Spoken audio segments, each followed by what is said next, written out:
जनवरी 31।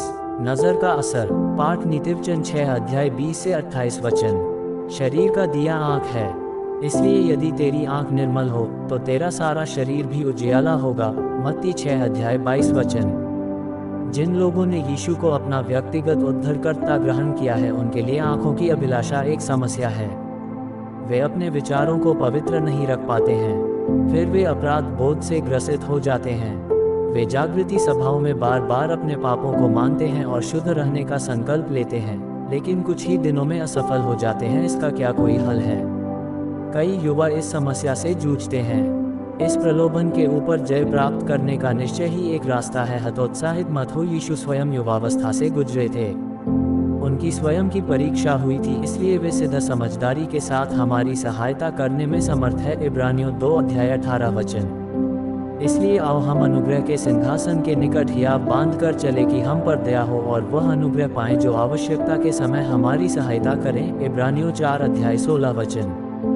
वे जिन्होंने यीशु को प्रभु तथा उद्धारकर्ता के रूप में ग्रहण किया है वे उसे एक सहायक के रूप में भी स्वीकारें। यह विजय का पहला कदम होगा। अगला कदम उन सभी कार्यों, स्थानों तथा लोगों से बचकर रहें जो परीक्षा की ओर ले जाते हैं।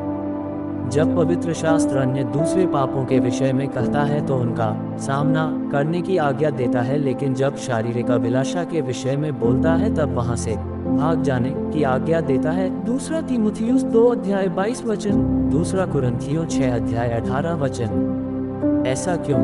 क्योंकि कोई भी कामुकता से लड़कर विजयी नहीं हो सका है। यह आग के समान है।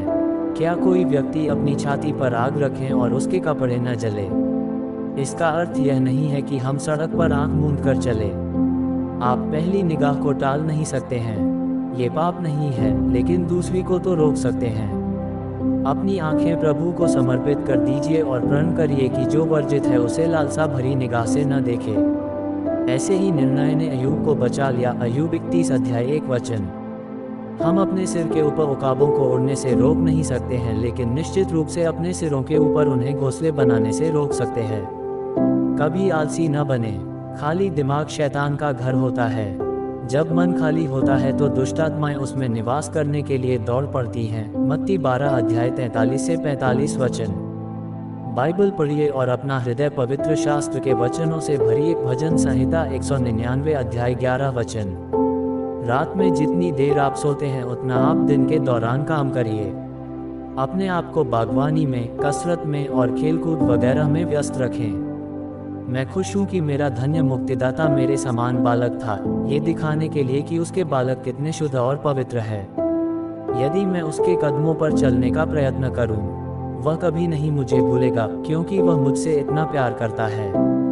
Emily H Miller. और ऐसे ही हर दिन का वचन सुनने और मनन करने के लिए बारली, पावरी, सितारा परिवार को सब्सक्राइब करें और मित्रों को शेयर करें। धन्यवाद।